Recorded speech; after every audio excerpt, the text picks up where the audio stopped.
بسم الله الرحمن الرحيم.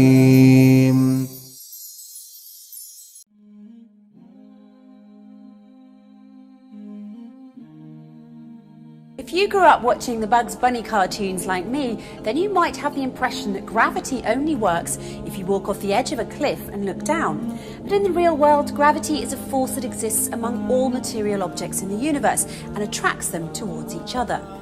Without gravity, life as we know it on Earth would not exist. The Earth would stop orbiting the Sun and drift in different directions. The layers of the Earth, from the atmosphere to the soil and everything down to the crust, would drift away from the Earth. Even the Moon would drift away. So thank God for gravity. Back when a young Isaac Newton was sitting under an apple tree in his garden and an apple fell on his head, he concluded gravity must be pulling the apple down. But years later, Einstein had another theory. Gravity is not pulling us down, space is pushing us down. Einstein predicted that through gravity, objects actually warp the space-time around them, such that the movement of every object from a human to a supermassive black hole produces ripples in the space-time continuum. He used this analogy to explain it further. Just as a boat sailing through the ocean produces waves in the water, ripples, moving masses like stars or black holes produce gravitational waves, ripples in the fabric of space-time. On February the 11th, 2016, David Wright, the executive director of the Laser Interferometer Gravitational Wave Observatory, reported that researchers had detected gravitational waves that were created by the merging of two black holes. This is quite an historic detection by all accounts and confirms a major prediction of Einstein's from over 100 years ago. What's even more fascinating is that the Qu'ran spoke of gravitational waves over 1400 years ago.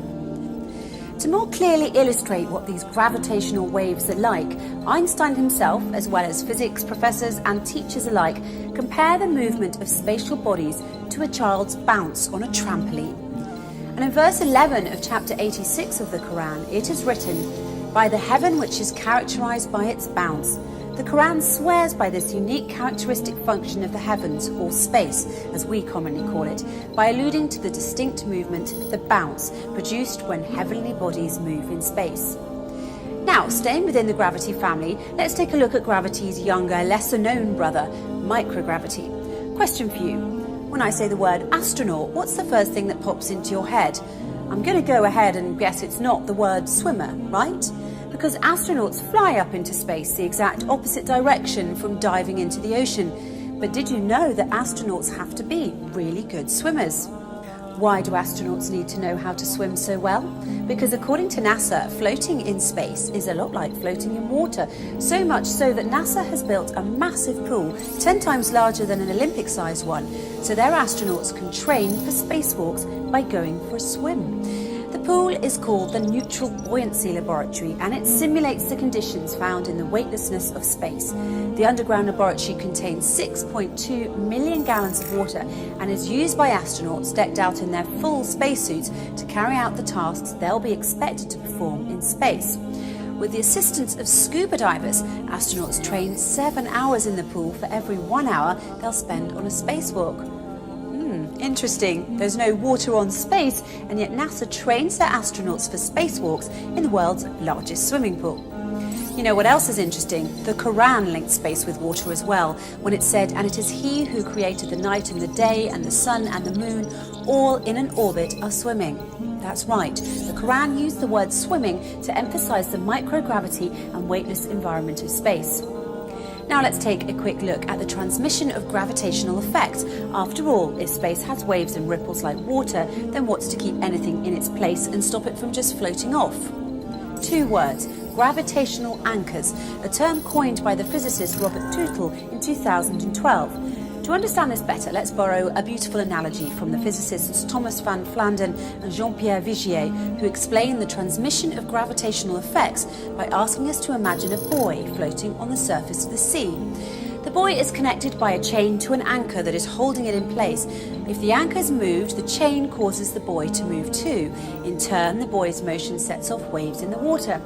If we translate this analogy into gravitational language, the anchor is the source mass, the chain is the gravitational force, and the buoy is the target mass. The waves in the water caused by the buoy's movement and induced by the motion of the anchor travel in the water and are analogous to gravitational waves. Fortunately for planet Earth, research has shown that our Sun is the gravitational anchor of the solar system. At the same time, the black hole at the centre of nearly every galaxy, including our own, acts as a gravitational anchor for the galaxies, holding them together in space. When 1400 years ago, the Qu'ran explained how the universe was created, it confirmed that the earth needs to be anchored by saying, "And he, God, has dropped into the earth what anchors it, lest it should shift with you." In another verse it is written, "He, God, made in the earth what anchors it from high above." It's worth mentioning that the Quran uses the verb dropped and the term from high above it in the above verses because, interestingly enough, in 2016, David Wrights proved that gravitational waves from those colliding black holes in space pass through Earth. But there are some who would use the concept of gravity to go in the other direction and argue that there is no such thing as God. In his book, A Universe from Nothing, Why There Is Something Rather Than Nothing, Lawrence Krauss says that the total amount of energy in the universe is exactly zero. This is the case because the universe's positive energy in the form of matter is cancelled out by its negative energy in the form of gravity. In other words, gravity balances matter. Therefore, the net energy of the universe is zero, meaning that the universe is essentially nothing. Krauss argues that if the universe really adds up to nothing, then why must we feel compelled to invoke God to explain its cause? Well, don't worry, Mr. Krauss. When you say gravity balances matter, the Quran addresses this too. The Quran points out that what anchors the earth balances everything when it says, "We have spread out the earth and dropped into earth what anchors it, gravity, and caused to grow therein of everything, matter, in due balance." So, let's take a minute to appreciate this wonderful pull of nature we call gravity. Even though it often feels like gravity becomes 20 times stronger when your alarm clock starts to ring in the morning, without it, our world would quite literally be in chaos.